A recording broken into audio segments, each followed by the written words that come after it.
Welcome to this Survey Association, RICS and Chartered Institution of Civil Engineering Surveyors presentation about Do You Need a Survey? My name is Simon Hamlyn. I'm the Chief Executive of the institution, and I've been in post for 3 years as of yesterday, so a bit of a celebration going on there. I'd like to introduce two of my colleagues, two industry experts, Viney and James Kavanagh. If Ollie, you could do a brief introduction, please. Thanks, Simon. Ollie Viney from Atlantic Geomatics and also the Vice President of the Survey Association. And James? And James Kavanagh, Head of Land and Resources, Chartered Land Surveyor and Geographer, based at RICS in Westminster. Great stuff. And the three organisations have been working very closely on a number of initiatives over the past 2 or 3 years, but this is one that's come together under our Survey Liaison Group structure, which is a group of organisations, ourselves, RICS and Survey Association, who get together on a regular basis to address industry-wide issues and opportunities. And the next meeting we're going to have is sometime in October. Okay, move on. So, do you need a survey? This is a practical guide for clients to understand the benefits of using a professionally recognised geospatial firm for their surveys. And the background to this briefly is that 2 years ago, we assembled an industry round table of organisations, institutions and business owners to try and address some of the issues that we faced and still do across the industry. And that was a very productive session. We shared lots of experiences, knowledge and understandings about some of the issues that we're facing, such as resource issues, apprenticeships, and a whole range of things such as that.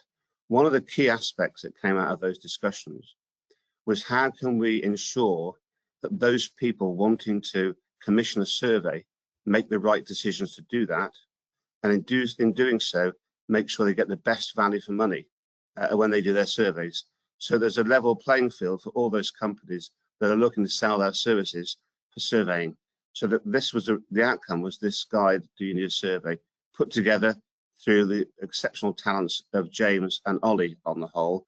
And I'm delighted that it's now available on our website, it's on the RICS website, it's on the TSA website. And if anybody who's listening wants a copy, a hard copy, they can send an email to me at the office and we can send you one, but it's also on our website as a download. So the purpose of today's webinar is for us to talk you through the benefits of using a professionally recognised geospatial firm. And the first speaker on our session today is Ollie Viney, and I'll hand over to Ollie now. Thanks, Simon. So as Simon said, we're going to look at how you go about commissioning a survey. So when choosing the company to collect the geospatial or measured data you need for your project, what sort of things do you look for? This is a question that we plan on answering for you all today. The survey is often one of, if not the first part of a project, whether it's a simple home renovation or a large multidisciplinary infrastructure design. And getting it right can save you time, save you money, and reduce the project risk. The value that good geospatial data can bring to a client far outweighs its initial cost, and if done professionally, will provide an excellent return on your investment, will reduce liability and help smooth project progression, as the data will continually be referenced and used by various consultants throughout the project's life cycle. But please don't just take our word for this. The value of good geospatial data is recognised at a national level by the UK government in a recent article called Measuring the Geospatial Ecosystem, Innovation and Quantify Complexity, which was a research piece commissioned and funded by the Geospatial Commission. Can we have the next slide, please, Simon? Yes, just before we move on, just to say, if you've got a question, please put it in the chat and we'll answer them at the end of the presentation. And this presentation will be live on our YouTube channel sometime later today.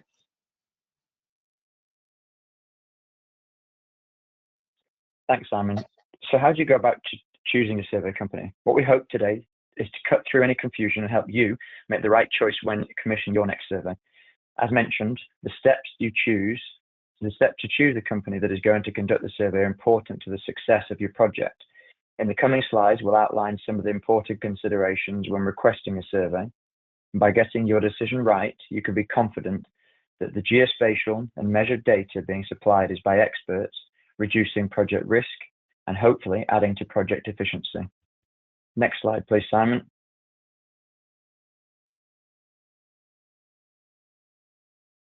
First then, let's look at professional accreditations. There are many companies out there that claim to be surveyors, but how do you know they can provide you with the geospatial information and professional service you need? If you do nothing else, ask if they are members of one of the following: the Survey Association, the Royal Institution of Chartered Surveyors, or the Chartered Institution of Civil Engineering Surveyors. Most professional survey companies across the UK are members of either one or all of the above organisations. To gain membership, either the company or their staff will have to go through a stringent application process to confirm their competency. The Survey Association is an accreditation for a company. The RICS is a professional qualification for individuals, but they also regulate their member firms. And the CICES is a professional qualification for individuals. By using a survey company that is a member of one of the above or has staff who are members, will provide you the following peace of mind. Their staff are members of a professional body, ensuring they maintain their skills through ongoing CPD and training, specifically related to the geospatial profession. That those companies and individuals are governed by appropriate codes of conduct, regulation, and industry best practice standards. That the company should hold a minimum level of indemnity insurance, and in the unlikely event of something going wrong, there is a means of redress through an independent body. Asking this question of your survey company is a great starting point when procuring a survey firm that will perform in a professional and diligent manner. There are then numerous technical guides available that can further assist you when specifying your requirements, which we'll come on to later. Next slide, please, Simon. Secondly, why do you need a survey? So now you've established whether the company you are speaking to has a professional accreditation. The next step is to explain the purpose of the survey and what you're hoping to achieve. It may not be obvious to the surveyor during an initial email exchange, and some example reasons for a survey may include the initial project feasibility, detailed design stage, for control, for setting out, area referencing for the sale of an asset. It could be an as-built survey, or you could be needing to locate specific features to assist with maintenance or environmental planning. By sharing and discussing the details with the survey firm, the survey firm will then be able to advise you on the best method of data capture to ensure the data you receive is fit for purpose. So, for example, a survey for initial feasibility will unlikely need to be as accurate or require as much detail as a survey for the detailed project design. The survey company can then adapt the methods of data capture, meaning the survey can be carried out faster or cheaper. If you're commissioning a measured building survey, do you need just the internal areas, or do you need all the fittings and fixtures, including on the final drawing? The more information you can provide, the better the outcome that will be achieved. Many modern survey methods, such as laser scanning, can result in one visit to site, where additional data can then be extracted from the raw data at a later date, allowing the cost through a project to be better managed. Next slide, please, Simon.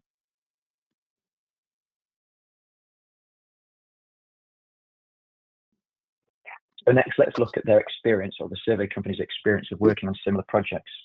So please think, when you're commissioning, about the survey you need, the environment of which the survey is taking place, and find a survey company that has a track record of successfully completing surveys of a similar nature. Working in some of the following environments may require a specialist firm. So, for example, airports, railways, working on water courses, in nuclear or utility environments, commercial and industrial properties, working on the motorways, working offshore or inshore coastal waterways, confined spaces. These are just some example environments, and it's important to ask the survey company to provide at least 2 example projects of a similar nature and size. Providing you with this information up front will ensure there are no surprises when the survey firm gets to site. I'm now going to hand you over to James from the Royal Institution of Chartered Surveyors to continue the presentation. Thank you. Thanks a lot, Ollie. That was really fantastic kind of insight into many of the very important aspects of this client guide. I probably know many of you online, and many of you who worked with RICS, TSA, and ICES over the years will recognise that this issue of client education has been a continual problem, conundrum really, for the geospatial profession within the UK and wider. And I think this client guide really goes a long way towards solving that, not just from what's in it, from a text point of view, but from the fact that we're all working together on it. And I'll speak a bit now about, you know, those qualifications, specifications element, but I think that's the key thing around this, and what I really take from it, you know, is that the Survey Liaison Group is working together, a rising tide and all that, and for the benefit of geospatial firms and the client experience, of course, in dealing with those geospatial firms. There's been some great stuff on LinkedIn, people really kind of, you know, speaking quite honestly, I think, about the relationship with clients, about how sometimes within geospatial we can blind ourselves with the fantastic technology that we use, you know, and go down the rabbit hole sometimes of that technology, going on about the why or the how so much rather than the why we do it. And I think Ollie's really kind of nailed that down in that last couple of slides about, you know, really explain to a client why they need the survey and what type of survey they need. It may be, you know, quite mundane at the end of the day, or it might be quite, you know, intensive and very technologically advanced. But, you know, a client really needs to receive that information in the format they were expecting at a price, of course, that they were expecting. So I'm going to speak a bit now about the qualifications of the survey team. And that's a key aspect of the client guide about, you know, helping a client to understand that it's important to not just recognize, but also see what professional qualifications and competencies that the surveyors carrying out this important work, what they actually hold. So in the UK, as we know, has certain kind of aspects to the profession that are not the same around the world, such as the holding of a license. But, you know, but even so, I think it's really important for surveyors to be able to front up on their qualifications, be able to sign those products off at the end of the day, and for clients to know that the end survey has been signed off by a qualified professional, and that level of assurance, of course, that it gives a client. After all, good geospatial information can be reused continuously on a project during its life cycle as a form of insurance about potential issues either at the time or down the road. So many professional firms employ highly trained, experienced surveyors. They understand the complexities of geospatial data collection analysis, and I think it's about, you know, understanding a client's needs and be able to put those complexities into a language that clients can understand. I think we can be sometimes guilty within geospatial speaking geospeak, and it's really important to put that information into a narrative that the client can quickly understand and how it connects to the price that's being charged for the service. Within RICS and CICES and TSA, of course, we work together on the development of codes of conduct. Within RICS particularly, we have a very strong regulatory arm. You know, this creates a lot of peace of mind for clients and the client base, knowing that there's some recompense around the service that's been provided, and from a surveyor's point of view, that there's some liability attached to the service they're providing. And liability is attached, of course, is directly connected to the payment and pay scales. Taking on more liability means that you're paid more, not even dependent on the complexity of the work. So it's not always about the complexity of the work, it's about the type of liability attached. And some forms of geospatial survey have more liability attached than others. You know, particularly when we age into those expert witness type work, you know, boundary work, you know, dealing in court cases, etc. I think that's really where we really need to be able to, you know, put our professional qualifications up front and center and be able to sign off that work with confidence. Unregulated firms and inadequately qualified firms still exist, of course. There's nothing stopping anybody buying equipment from vendors and going out there and using it. So the work we have to do is not only provide our member firms with the confidence to be able to push forward on professional qualifications, but also for clients to be able to understand that employing an unregulated or inadequately qualified firm is going to have severe comeback on them, and they won't be able to follow up afterwards from a liability or regulatory point of view. Like I said, our code of conduct is very important. We have a regulatory process. Clients, members of the public can complain. We will investigate, we will triage. And I think that's all part and parcel of being a qualified professional member. The fact that all three organizations are quite keen on that is very, very important. Next slide, please, Simon.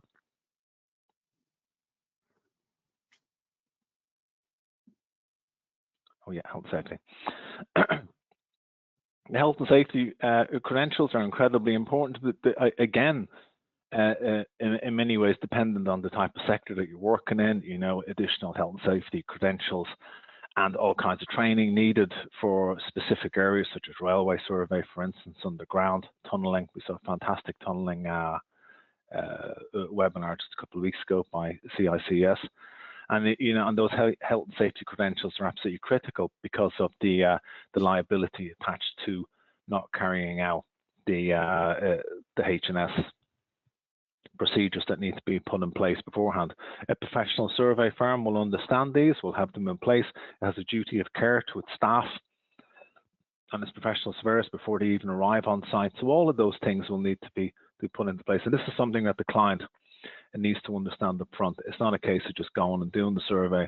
There's all these other elements that are connected to it, either arrival on site, you know, working in confined spaces, working underground, of course, working in different sectors, road works, which I have a bit of experience myself, you know, can be quite dangerous. Traffic management issues need to be taken into consideration. This is all part of that professional package that needs to be delivered and discussed with a client as you're deciding not only on price, of course, and working this into your pricing mechanisms, but also into dealing with the final product that's deliverable to the client. Next slide, please, Simon. Oh, that's all right. Yeah, and then I think we're moving on to survey control. Let's get that slide up. Yeah, that's right. Now, an absolute bugbear of mine personally about this kind of thing, but when we often think about, you know, that thing that's thrown back at us many times we're in geospatial. Oh, I can buy a drone, I can buy a scanner. What's stopping me from doing that kind of work that you do and charge a certain type of money for it? Well, I think we've always known and always argued within geospatial that one of the main things that we bring to the party around this is an understanding of survey control and how it works. You know, the aerial surveys are the same, terrestrial photogrammetry is the same, some of the examples flashing up on the screen there. Railway surveys, you know, that issue of control framework and how it's used in the context of delivering an accuracy that's agreed on and required by a client, and how it affects price of the survey is absolutely critical and a key skill set. Now, we wanted to put survey control into this client guide just to make sure that that was part of the conversation. You know, we'd expect a lot of survey firms to have this client guide connected to procurement bids, for instance, for different types of job. So understanding those issues about control and how it works is a really important piece of work, not just from the geospatial control network, but also, as you can see, we will read within documents around quality control systems, ISO 9001, for instance, or equivalents that are in place. So good survey firms will understand that. We want to make sure that clients understand the necessity and the importance of survey control, its relationship to deliverable accuracies within a project context, and its relationship to price structures within the context of dealing with procurement and financial fees at the end of the day. Okay, next one please as well, Simon. I think I had one more on that. Oh, yeah, there we go. And sorry, could you just go back one? I think there was I had one of those pop-up things. Yeah, that's it. Just leave it there for a second. So one of the things I did want to mention within this, because I know that a lot of us are going around speaking to different professions, etc. But I think one of the things to really nail down about the Survey Liaison Group is that we cross-endorse each other's output. So we work together on it. You know, we're all in it for the benefit of the geospatial profession and our firms. We want to make sure that people are working to appropriate standards and specifications.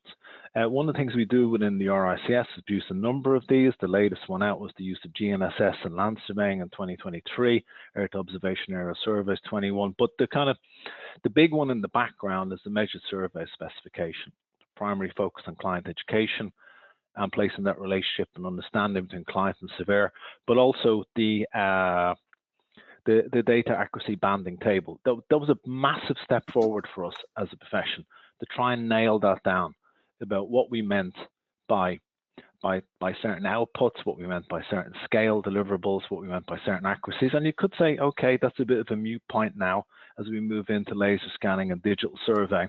But those issues of accuracy are you know, still part of that classical geospatial survey or old land survey principles. Whole to the part survey, you know, redundancy is information, and checking continuously.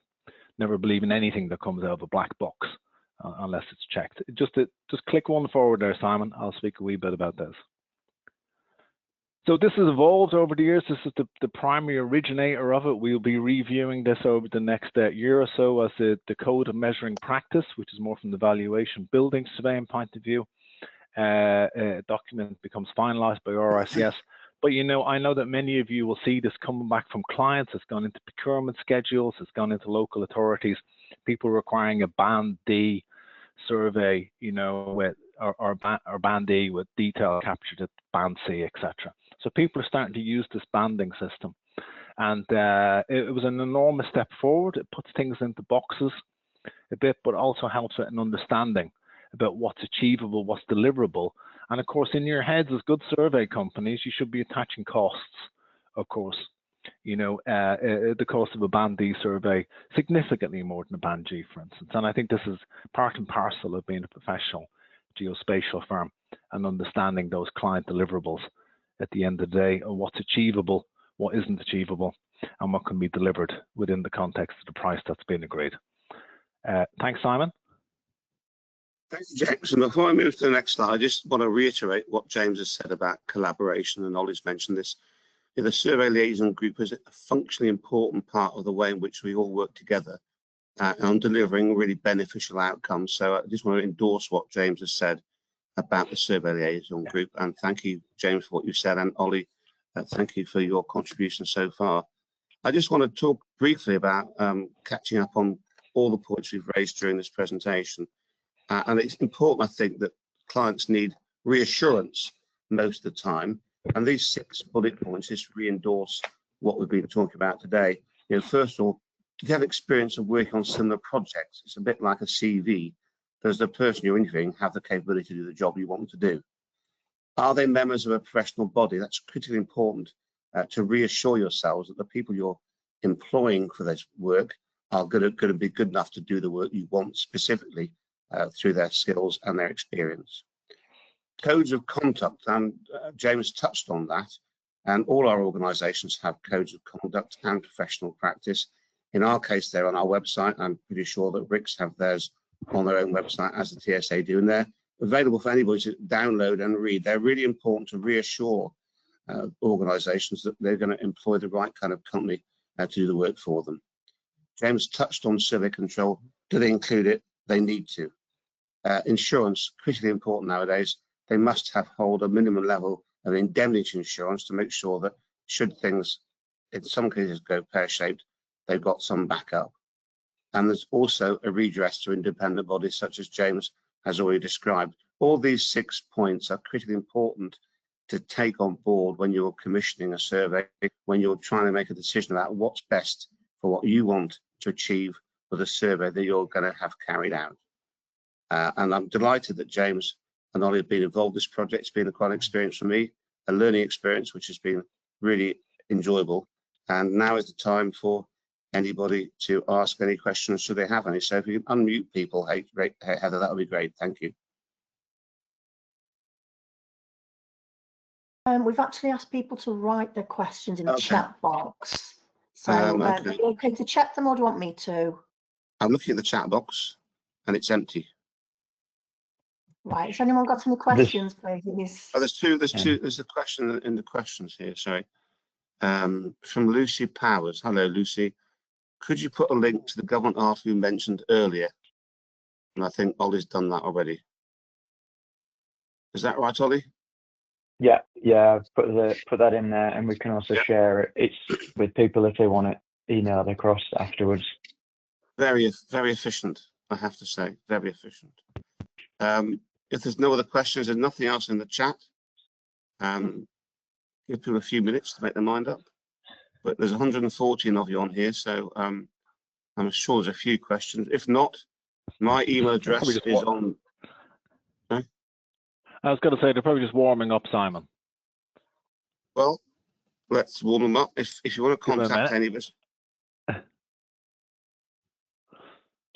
All I would say is that anybody who's online, do get a copy of the client guide. You know, have a go through it. This is not kind of written in stone, held up on the website. There will be future editions. You know, we're already seeing, say, from colleagues in Australia, a change of emphasis towards surveyor education, as well as client education. I think there's a lot to be said for that. Basic financial training, basic training on how to price a job, accordance with difficulty and potential liability, you know, dealing with all those issues that Ollie spoke about having, you know, your not only just your finances in place, but also code of conduct, complaints handling procedures, all those type of issues. These are all the bells and whistles that go with professionalism. And I do really feel within geospatial that certainly over the last 2 decades that we've really come on an enormous amount from a professional practice point of view. And I think the stages to go. Lucy will know that, who asked that question, particularly around qualifications and capacity. And I think all these issues will be, will be improving gradually, certainly as we start to find new grads coming off advanced apprenticeship courses where a lot of these issues are ingrained within the teaching that they're receiving. Thank you. So there's a couple of questions from Holly. Holly, the current version of the guide covers basically what we've talked about today. It doesn't include at present timescales because that would vary, I would think, depending on the type of survey, but it's something we can consider for future versions of this publication. Clients don't understand exactly what's involved and how long things actually take and why. It's a very valid point. And I think that when you're working in this situation with clients, before you get involved, they need to be given a really detailed explanation of what their expectations need to be before they start the whole process. And Simon, can I add to Holly's question, if that's okay?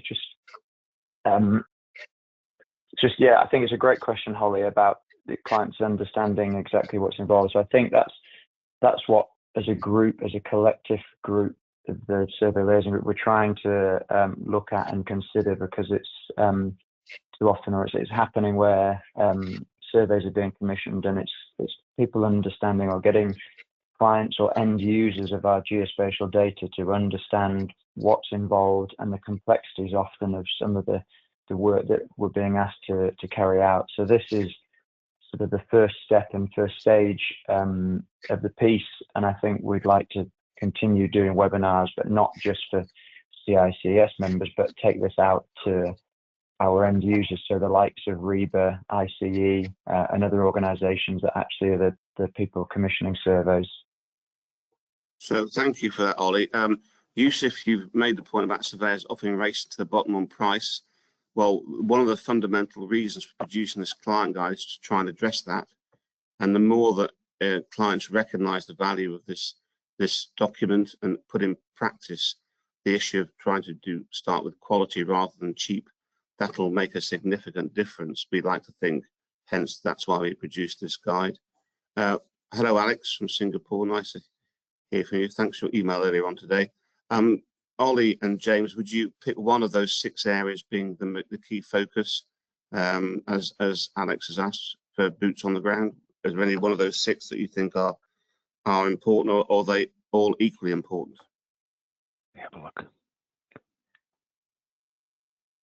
I think James probably touched on it more than anything in terms of boots on the ground, because the professional accreditations, they're sort of prerequisites, but once you get boots on the ground, it's the main one would probably be the survey control, of which James has hopefully answered when he was speaking, Alex. But I think that would be the main focus for any good survey and a good starting point for boots on the ground. James, I don't know if you want to add to that. Yeah. Is this in the question area? Yeah, if you click on questions just below attentive, there's a number 15, and then you click on that, the questions appear. Yeah. Okay, let me just click on that. It's very small text on my thing. It's new glasses then, James. Yes, so all those years of cheap instruments, I'm blaming. There you go. Just while you're looking at Yusuf. Yeah, so Keisha, I suppose. Yeah, Yusuf has asked the question: should clients be informed of general cost? Almost certainly. I mean, if you start from a point where both parties understand the costs that are going to be incurred, that's a good start. And obviously, as the project progresses, if those costs change, the people should be informed of that and agreed as you go through the project. Yeah, and there's another one to come in as well. Would you agree with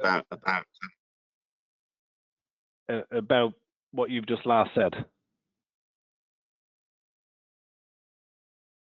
Yeah, the question was which of the 6 I'm gonna have to points. put it on the screen. Let me have a look. And Ollie said survey control, he reckons, is probably right. the most important one. Yeah, Raymond, your question about technology, yes.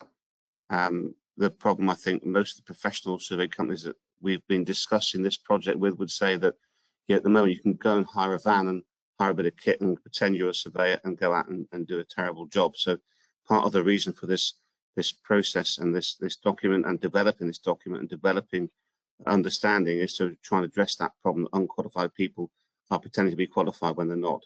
That's the importance of making sure that when you commission a survey company, you address these 6 points immediately, so you're reassured that the company that you're using or the person that you're using meets the requirements that we've laid out in this document. Yeah. David, are there plans to do webinars?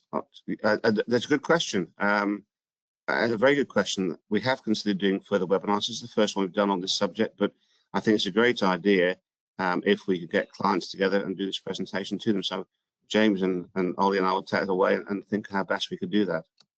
Yeah, it is. I think that's a great idea, and I think it would be a good one as well to have a bit of a role play thing going on, where somebody from the geospatial industry acts as a client, and we have a kind of a role played situation. Because what I'd really like to get feedback on is with you guys and girls from the geospatial company end of view, what's the most difficult part of that client conversation at the start of a project? Is it explaining what you're going to deliver? Is it explaining the costs? Is it explaining the timescales, like we've just said? Is it kind of cutting through a lot of the preconceptions that clients have about either the tech or the ease of the job? Is it about explaining the liability? So, is it about you understanding, how the job is priced?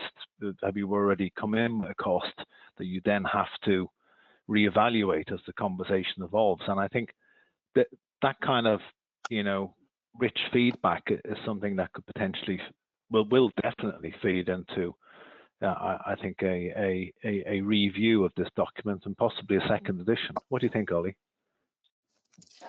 Absolutely. I think I touched on it before. There is plans to engage with the likes of REBA, ICE, and other client organisations to share and discuss this the piece that we put together. So yeah, couldn't agree more, James. Just going back to that, I know for a fact that quite a few of our kindred organisations, RIBA, CIOB, CIAT, CRB, have all put this out either on their websites or on their newsletters. So it's taking shape, but I think we'll develop a further version of this, and it'll be an evolving document as things progress. There's a question here specifically for you, Rick, James, from Brian. Yeah. About the RICS guide. Do you want to reply to that one? If I could see the question, Okay, I would. this is from Brian. Our RICS guide can be used as a specification guide if no specification is available during the procurement. Is there options or for the guide for QS or PMs to aid filling this out correctly?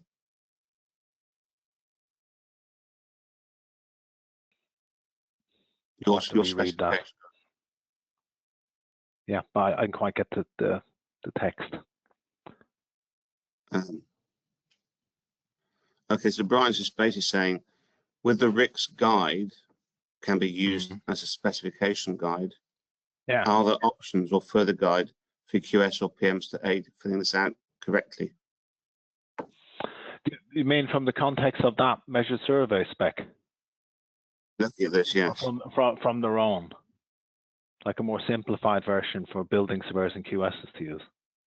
Yeah, I think probably Brian, the best thing is pinging James an email, and he'd probably have Explain. Yeah, they go more into depth, Brian, because they do have their own. I mean, we have spent quite there's a couple of people on the call, I think, who are involved in the review of the code and measuring practice, which is a key document across all RICS sectors, building surveyors, QSs that sell their price up jobs, valuers, for instance. And I think getting that geospatial knowledge into that review group has been really fantastic, because when I speak to my building surveyor colleagues about survey accuracies, their general answer back is, "Oh, just do it as good as just do it as well as you can." For instance, so that idea about how survey data capture is related to achievable accuracy outputs is not as ingrained in other sectors as it is within ours. And I think we not just have a client education issue with clients like engineers and architects, but also with fellow surveyors in many cases. And I think that's something that I hope will come out from the code and measuring practice. So Martin's asked, are there plans to jointly circulate this paper to clients in the wider community? We have done a great deal of work circulating to the widest possible audience of other organisations, but that is something that we need to address, and how we get this across to clients. So it's a good point, Martin, which we have considered and will continue to do so. Polly said, why not invite a real client? Well, there's been 117 people on this call, and may well have been a real client in here, but it's a valid point. And I think doing a webinar for clients is definitely a good idea. We touched on before. Alex in Singapore, needs for greater client, I think, education, client support to explain to them why they need a survey and how they should do it. I think that's a very valid point. And David Swede, happy to get involved and share our client experiences. So Polly, there has been a client on the call, David Swede. So at compassgeo.co.uk. So we'll pick on that, David. Thank you for that. And question for you, James. James, sometimes it's simply the overall value of the service versus cost, which is the hardest to get across to clients, which is excellently summarised in your commissioning key points. So there you go, some praise for you, James. Thanks for all the questions. If anybody wants to get in touch with any of us post this webinar, my email address and phone number are on the CICES website. So you just go on there, give me a call or email me. So David in particular, if you want to email me, that would be good. And James and Ollie's, are your email addresses on your websites? Yeah, you can contact us through the website. Simon, can I just add, I think Blair Jenkins has joined the call from all the way from Australia. I just want to thank Blair for his input in putting the guide together as well. Blair was part of the group that helped out. So if you're listening, Blair, I hope you're well, and thank you for your input. Thank you, Ollie. You stole my thank you thunder just there, but Blair's been a great asset in this. And Polly's trying to explain that she meant invite clients to partake in a role play. So that's a good idea. So we'll take that on board as well. Yeah, but anybody wants to wants to get in touch, you've got my email address, and James and Ollie are available at the respective organisations. I'm sure there's a phone number or website that you can contact them from. And this remains to say thank you to James Kavanagh from RICS, Ollie Viney from the Survey Association, to Blair Jenkins, who has been a great stalwart supporter of this process, to all those people who have been involved in bringing this together, to Heather, who's organised the webinar, to all of you, still 102 on the call, which is impressive. Thank you very much, and watch this space for further webinars around this subject and others. And I think doing it together, all three of us, has been a really excellent experience, and we should do more of it. So thank you very much. Thank you. Fantastic. Thank Thanks, you. Simon. Thanks, Ollie. Yes, thank you. Okay.